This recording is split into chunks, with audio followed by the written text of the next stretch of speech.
Yep.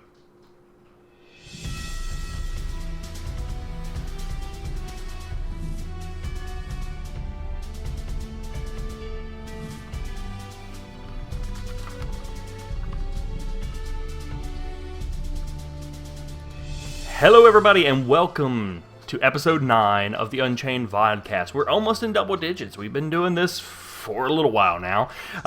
So want to welcome people who have returned to us, who have been showing up somewhat regularly, or even super regularly if you're awesome like that. And a couple, one or two new people that I haven't seen as often. Today we are talking about server balance, a fighting chance. Essentially, you know, we're going to really be talking more about population and like terrain balance and stuff, more so than class and race balance, because as we know, the game itself is non-mirrored. They're not wanting all classes and races to be exactly the same. So, we're going to be looking at something a little more problematic and hard to deal with development-wise. As you can see, we got a little bit of alpha footage playing in the middle of our screen here. As someone in chat just said, yes, NDA is going on. This is from their YouTube channel. This is not me in game right now. That would be bad. We wish. No, I'm not that crazy. I'm not doing that. I just grabbed the little alpha video, put it in the middle since we're missing Brand today. Yeah. But we do have Kriss. So, Kriss, how are things going in the UK? Oh, great, actually. Tomorrow is my last day before 2 weeks of vacation, so... God, you take so much vacation. It hurts me. I actually, thanks to the UK system, have more vacation in the UK than I had in France. Yeah, I think so you may have more vacation annually than I get, and that kind of makes me sad. Yeah, I definitely do. I have 28 days off per year. 28 days off? Yeah. Yes, you definitely have more vacation than me, because I think I get 12. And I'm salaried. That kind of sucks. Yep. I do also get like 12 sick days per year. Yeah. But it's not really that great. It doesn't work the same. It's not really that great. But so yeah, a week in France, and then after that, a week, depending on what the news are, either a week in CU if we can get some beta. Who knows? Otherwise, probably a week in the division. Yeah, you may come back to beta looming upon us. That would be awesome. It is, you know, as most of you probably know, CSE is in hard crunch mode. They're working like 12 plus hours per day trying to get the game ready for beta 1. That or die trying. And, you know, maybe they've been slacking a little bit more than that. I don't know. They may not want to die in the development process, but they could be. They are at least trying hard to keep their word and get the beta out before the end of winter. They've been doing some live streams. It's mostly been art stuff, which isn't everyone's shtick. Yeah. Personally, I kind of like watching the art live streams. It helps that they're mostly during work time, so I can kind of pull them up in one screen and get them running on my computer, and then I can actually do actual work and flip over and be like, oh, look at him doing stuff. It's kind of cool, though, because I like watching Michelle layer on the things. It's amusing watching someone who actually knows how to use Photoshop and knows what they're doing, because she puts a mark on something and I'm like, oh, that looks hideous, but I know she's going to do something really cool with it. Yeah. When I'm in Photoshop, I try like the tutorials and stuff, and I'm like making this mark and I'm like, God, that looks awful. What have I done? I've ruined everything. Yeah, I'm pretty much the same. I like the stream where they actually made John made the armor. Yeah, the 3D modeling one was pretty cool too. It's like watching someone play with clay almost. They're just which I've done a fair bit of. I really like working with ceramics and stuff, and it's kind of like watching someone molding digital clay. It's pretty cool. Yeah. Someone's telling me to check the viewer list. I'm trying to. This thing's just going. Boop, boop, boop, boop, boop. I don't know why I'm checking the viewer list. It may not have updated. I don't know. Because we have Games.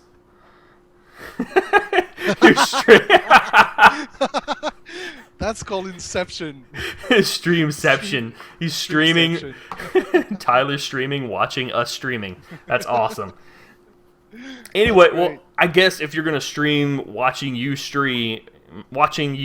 crap, you stream you watching us stream. I should actually talk about what we're here for, Yes.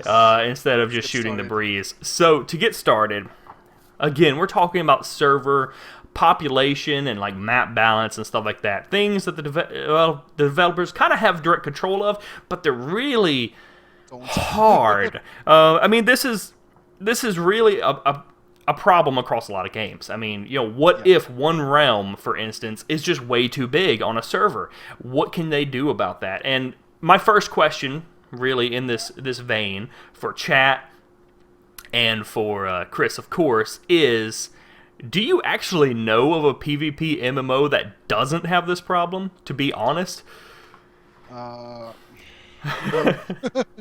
No. I don't know any. Some of them it's more apparent than others. yeah, Because of how the PvP system is designed. But for the most part, the developers only have a very limited set of tools to regulate that kind of things. yeah. So it's hard to really balance that kind of things. Yeah, I think I was trying to think on this the other day, obviously in preparation for this, and the only game I can think of that kind of has the problem but doesn't have the exact same problem is Eve Online, and it kind of has the problem, and the only reason it doesn't have the problem to the same extent is because there's no realms. I Yeah, mean, there are there's no realms, but faction. it's really guild v guild v guild. Yeah, It's complete free for all. So people can form. So if someone's too big, other people can form unlimited alliances and march against them. But they still kind of have the problem because there are still some guilds, some corporations that are just that are too massive, big. and they just completely take over like half the game, or alliances in many cases that are just huge. Yeah. I look in the chat. Yeah, Let's but in see. PvE games, Neran said it's also a problem in PvE games. But Yeah, in happens every PvE time. games, it's less problematic because you don't have to have the balance the same way you do in a PvP game. Yeah, Where can be an if issue for there is a competition though. yes, for competition, but at the same time they killed that kind of things with all the instancing. So you don't really have that much impact on it in a PvE game. Yeah. Whereas in a PvP game, if there's a huge imbalance, you can feel it right away, and usually it either drives people away from the game at all, or just increases the imbalance because everybody will want to go, except for a few exceptions, everybody will want to go into the winning side. That is a certain definitely a problem because, as you said, the worse the imbalance, the worse it's almost like a self-fulfilling prophecy. The Yeah, server is balanced or perceived as imbalanced, and so that drives people either to the other faction or away from the server altogether, which just makes it worse. yeah, So the real question is, I mean, we know that they've already talked about having a reward system to try to help discourage this. Having like the smaller realm, if one or two realms are outnumbered, giving them more rewards, more realm renown, more rewards from their king at the end of the day when they do the big server reset yeah. and hand out XP and material rewards, giving them more rewards for participating. That way they're still getting something for participating, even if they're losing, which I think is good. I think that's a start. Yeah. But is that enough? Is that going to be? Do you think that's going to be sufficient, or that they're going to have to do more? They depending on the imbalance, they might have to do more. And they said they have the tools for it.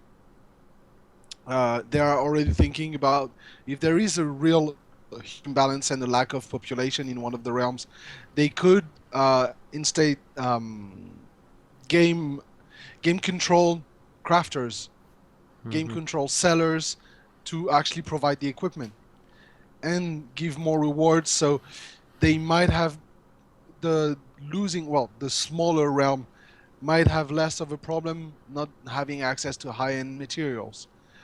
But at the same time, I don't know if it's if it's good for the game, because is there's always going to be some imbalance, and Oh, sometimes absolutely. it is desirable because it it also drives the server dynamic differently, because it's never going to stay. We all know, everybody who's been in a big guild knows that there's always some attrition in a game. So Yeah. you lose members, you lose players, games lose players, gain players. So the dynamic of the different realm is going to change with time. So trying to regulate it too harshly, or trying to micromanage the population and the realm balance, I don't think it's desirable. Yeah, and I agree with Neruin, who said that, and Hicks, it really depends on the server population, Yes. and it has a lot to do with the number of servers. You know, they have to find the right balance, which one reason why, like, I wish Camelot Unchained could be like a single mega server game where everyone's on the same server, but there's no way technology can handle that sort of No. thing. But since it can't, it really does come down to picking the right number of servers, not have, because if they have too many servers, then it increases the likelihood of having problems like this, where the Vikings on this server, for instance, are just double the population of either other realm. They can band together and fight against them, but they're probably not always going to do that, and it's just, Yeah. it's problematic. And I do agree that having it be a tri-realm RVR experience, it's not likely to be as much of a problem as it is in other PvP games where there's like two realms. Because again, the other two realms can kind of ally occasionally when they need to overpower a larger realm. Yeah.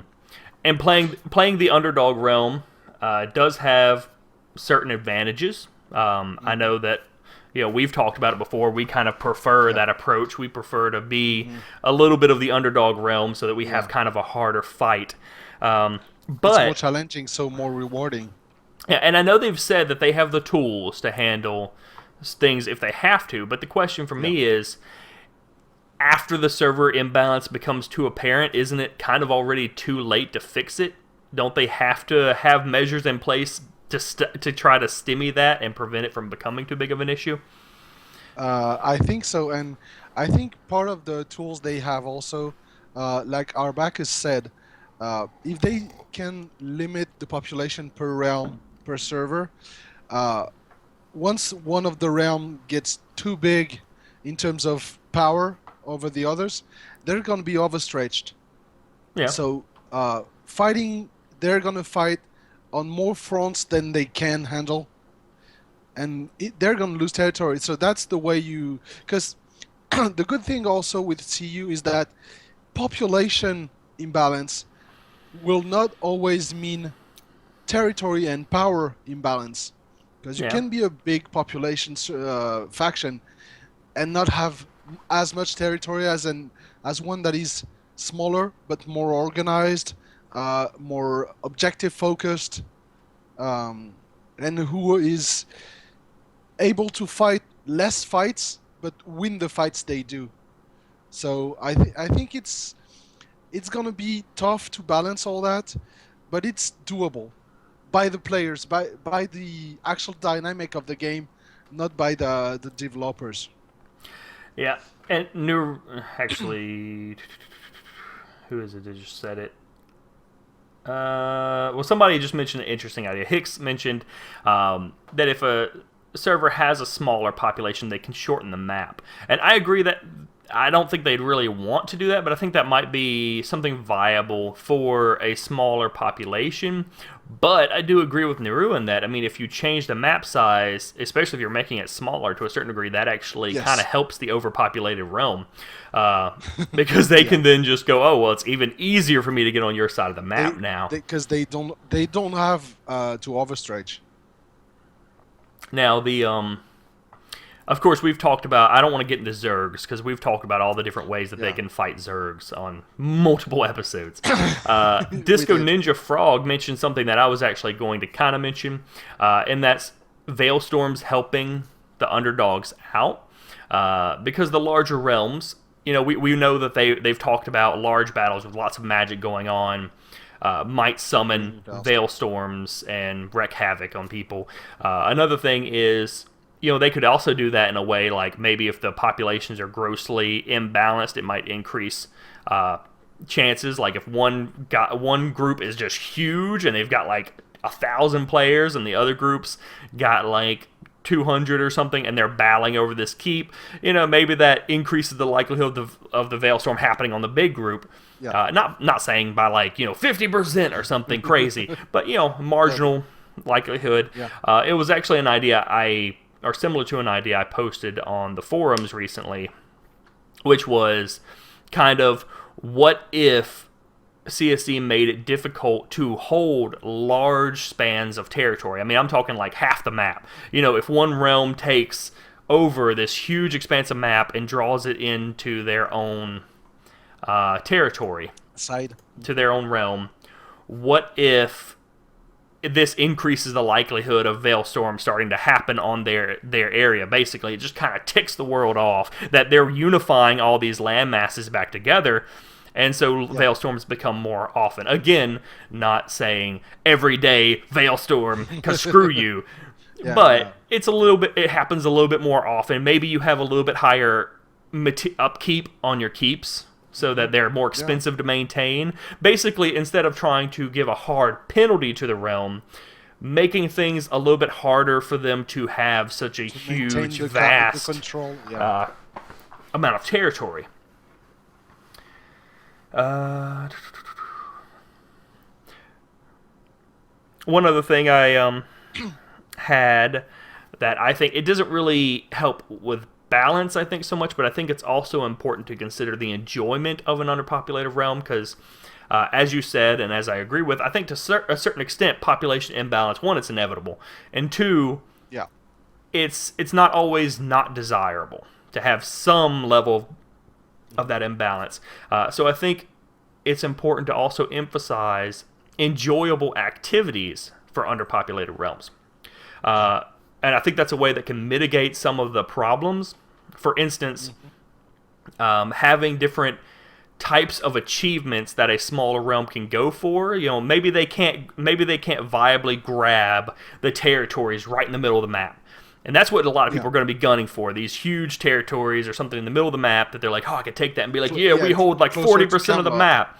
Yeah. Maybe there are other objectives like places of power or objectives in the depths that they can make hard to achieve but still appealing to underdog realms. For instance, I think things with lockouts could be more appealing to smaller realms because they can rally a big group together during an active time, go out there, claim it, and then it gets kind of locked out for a while. So they can at least go, we got that thing. Yeah, we did something.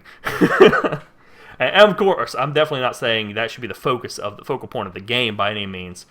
I think having myriad objectives like that's beneficial to RVR anyway. That's also one of the thing that will dilute the impact of the population balance is you see it a lot in most MMOs because the objectives are set. You know exactly what objective, for those who are locked out, when it's going to be activated, where they are, and you know the choke points and the fighting points. In CU, it's going to be all over the map because the player built, the guild build keeps are going to be all over the map randomly wherever the guilds want to build them. So it's going to dilute all that population imbalance because you won't have those choke points and those inevitable points aside from the pieces of power. But we talked about it a bit in the previous cast that maybe it could be a good idea to have the places of power regularly moving places, changing their location so it's not always at the exact same location, and it forces the PvP and the fights to move around, and that helps also, I think, managing that population imbalance. Yeah, I agree with that, and with Disco Ninja Frog on a similar concept, suggesting that since the depths entrances move around, they could also open a little more often on the underdog side, which kind of gives them another sort of boost. It doesn't lock out the other realms, but it kind of gives them a slightly easier time of it. Yes. Might allow them some extra resources, or at least the opportunity to get them. So that is the question, really. What other things can CSE kind of do to try and mitigate this issue without, as you said, the iron fist clinching method? Because we don't want them to be too heavy-handed with it. I mean, there are some things that have been mentioned, like there could be a population cap on any given one island, which some games do that, and that may even be necessary for lag purposes. Like maybe each realm can only have up to 1,000 people on a single island. Yeah. It might be necessary. And depending on the size of the island, it could be interesting to have a different population cap in each island. I'm for and against having a population cap per realm. I see the appeal, but at the same time, I see the interest of having a general population cap and saying, okay, we all rally. A population cap manageable, but the realm that is organized enough to rally enough people to population lock the island. It's organization. Yeah, but then that completely locks out another realm from even fighting for the island. Yeah, but using a server mechanic though, I wouldn't like that myself. I would be a little upset if we had like a guild keep on an outreached island and the TDD suddenly just went, oh, we're all gonna log in and we're just gonna move on the island at the same time when they're not on, and we're just gonna cap the whole island and we're just gonna stay there till it moves to our side. Yeah, but at the same time, it's organization. It's something that could not be achieved by a population cap that could not be achieved by one guild, but by a multiple. For example, having a 2,000 population cap in an island. Yeah. You won't have a single guild able to get all those people online at the same time. It has to be a realm-wide effort. To me, it can be one of those objectives that, even with an imbalanced server, a lower pop realm could achieve, and it would help them fighting off the more populated realms. Maybe. My problem with that would be a couple-fold. One, that's not fighting. I mean, if the smaller realm does lock out that island, they're then not playing against. They're not fighting anybody. Yeah. They're just using a server mechanic to take over the island, which would be a problem. That's why. I can just see. I can see the smaller realm raging when the larger realm does it, and then they're all trying to log in. Because I remember, like PlanetSide 2, one of the realm maps gets locked, and you're trying to log in. And you're in queue trying to log in. You're just like, they're taking all our keeps. I'm so mad. Oh, I'm just been sitting here for half an hour trying to get in. This is terrible. Yeah.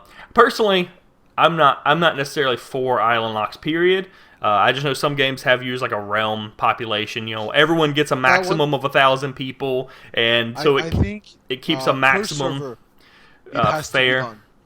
I think if there is a cap like that, it needs to be really high, because one, we don't want to limit the battles to too small. Really, it's a matter. I think it should be set by lag. Honestly, how much the server can handle, because they don't want the server to crash. So there probably is going to be some sort of a locational pop lock, I would imagine. Probably. But it should be pretty high. Yeah, enough to make the fights interesting and big enough. Yeah. One thing I thought of is if they can, this isn't a preventative measure. This is a post. We have a server issue. Which is just simply surveying players. If they find, for instance, that the Vikings Vikings underpopped, that the Vikings end up being underpopulated on several servers, start asking the players, why are people not wanting to play Vikings? Because at that point, it's kind of obvious there's probably some reason people aren't wanting to play the Vikings. Either because they're just lame, or because they're not as good as the rest of us.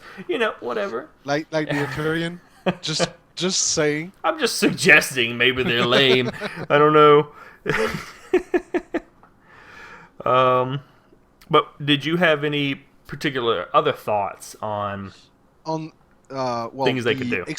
extreme measures in case of extreme imbalance, I would say server transfers might Yeah. end up being. I think it's the last resort. It would be the last resort because it always has Server a merges. pretty Oh god. huge. No, server transfers. Yes, server merge. No, I hate those. But server transfers, uh, possible, but last resort because I'm still not a big fan of it. Uh, No. but the best is still to try to fix the problem before it appears.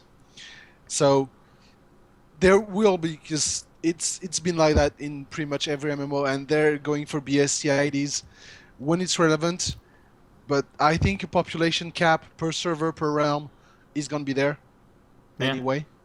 Um, the fact that you also, I think the one of the thing we haven't mentioned is, and that I think that will help the population imbalance, is that in one per server you can only make a character in one faction, one realm.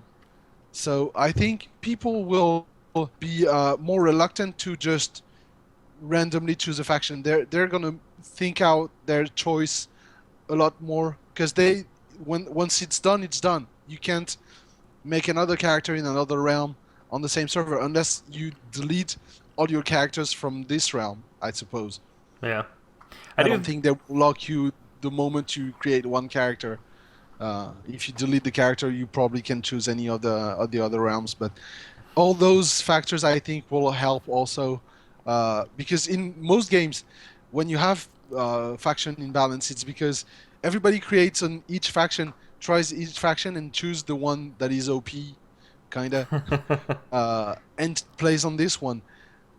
For this game, it's not gonna be the case because you will have to decide beforehand which faction you want to go for, and once it's done, it's done. You will have to delete your character if you want to change, Yeah, and that's the big choice. I do really hope that applied realm pride plays a large part in helping to Yes. maintain the balance. Because I mean, we already have it in chat. The game's not even out yet. People are in here talking about how Yeah. awesome Vikings are and how awesome TDD is. Where are all the Arthurians at? Where are They're you at? talking. We are here. They're on screen. We're on screen. We're on screen. Everyone else is over there talking Those were about the cool TDD ones. and Vikings They're and they're in the chat because they're the lame ones. I We're want on screen I because want the Arthurian are the cool I'm ones. gonna let all you people in chat know you're the overpopulated realms. At least at the moment, anyway. Yes. I have my own theories about what'll probably happen at launch, and I hope it doesn't. But right now, y'all are the overpopped ones. Um, Yeah. Anyway, another issue that's not really related to population that I could actually see playing a realm balance role is terrain. And this is something, because we know that each realm is going to have a very thematic sort of terrain. We don't know how far that stretches. We know that when Vikings take over an area, it's going to become more like snowy and probably less grassy and flowery and stuff. The TDD are going to have their own particular types of trees and grass and everything and flowers. Swamps. The Arthurians will also change things, of course, for their own style. And I don't expect the terrain itself, like the hills and everything, to change. But I suspect that maybe like the terrain closest to each realm is going to look more like maybe the islands closest to the TDD are going to have more forests. The islands closest to the Vikings are going to have more hills or mountains and stuff, so on and so forth. Yeah. And so I think each realm is definitely going to have certain bonuses in their own terrain, which I think is intended for some degree. That way, like the islands that are closest to the TDD, if they have forests and the TDD get bonuses in forest, then they can get extra defense bonuses close to their realms. But the problem is, what if there's too many forests everywhere? And so they start getting forest bonuses all over the place, whereas, you know, maybe the Arthurians only get bonuses on top of hills or something for some reason. I don't know. I'm making up stuff. And then there's not enough hills. That's what I'm saying. Like, that's a thing that I was thinking about. Like, what how they how they equal out the terrain without it looking lame, to make sure that things like that are proportional. Well, I think the bonuses for the terrain for fighting on your biome should have diminishing returns. The more land you have, the less effective the bonus, basically. So you still get an increase, but the increase is incrementally lower the more terrain you get past a certain threshold. Say a third. Once you own a third of the map, every part on top of that gives you less bonus than before the 1/3 threshold. I hadn't thought about that, but it's kind of like a. I mean, it is kind of like a character nerf for being too successful, but it's not like a major. Oh, it's just everyone's minus 1% damage. To hell with you. It's instead just kind of minimizing a bonus that you already had in certain circumstances and kind of going. It's adapting their soft cap to the terrain, basically, because they will have a soft cap. Yeah. So that's the same idea. A soft cap on the bonus you get for your terrain, and you could also only get the bonus in terrain you control as well, which would help with keeping it balanced across the map. Even if you control more terrain, also I think the debuff and the malices you get from fighting in the enemy biome should diminish as well. If you pass a certain threshold of land holding. Yeah, and Hicks actually brings up the very point, I guess, that I was trying to make. The Vikings, we know, in some way, some Vikings at least, get bonuses like in snow, which means the territory pretty much has to be controlled by them to be covered in snow. The TDDs, some of their classes, like the Forest Stalker, seem to get bonuses pretty much just out of freaking being in a forest. The map's going to be covered in forest. I assume, I mean, not all of it, but I assume there's going to be forest in like every island to some degree. Yeah. So they theoretically get bonus here and here and here and here and here, and it's like, well, I mean, they can certainly balance for that.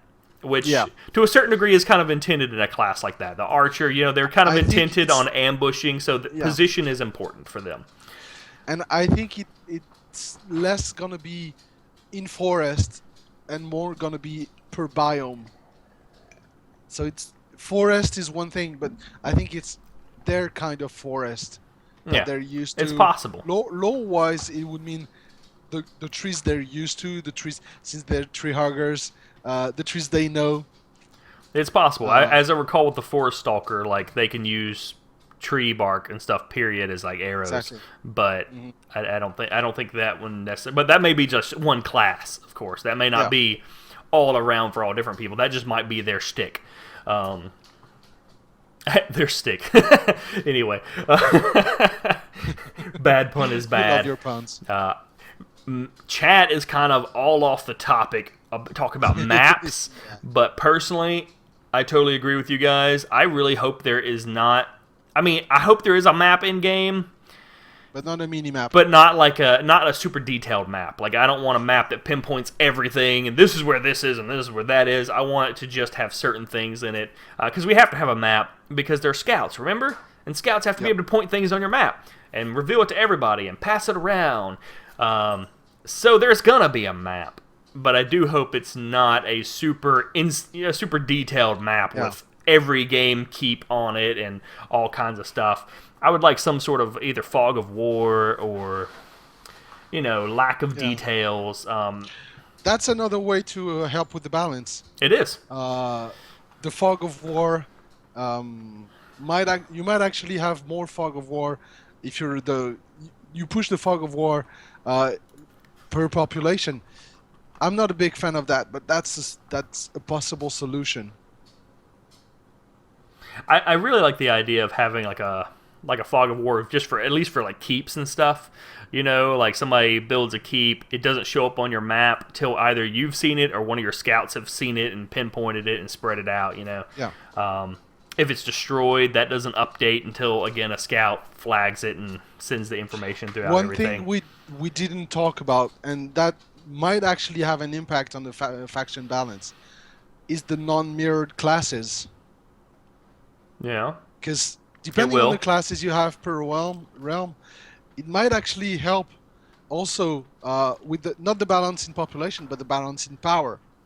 Uh, so I think it's also going to play a role.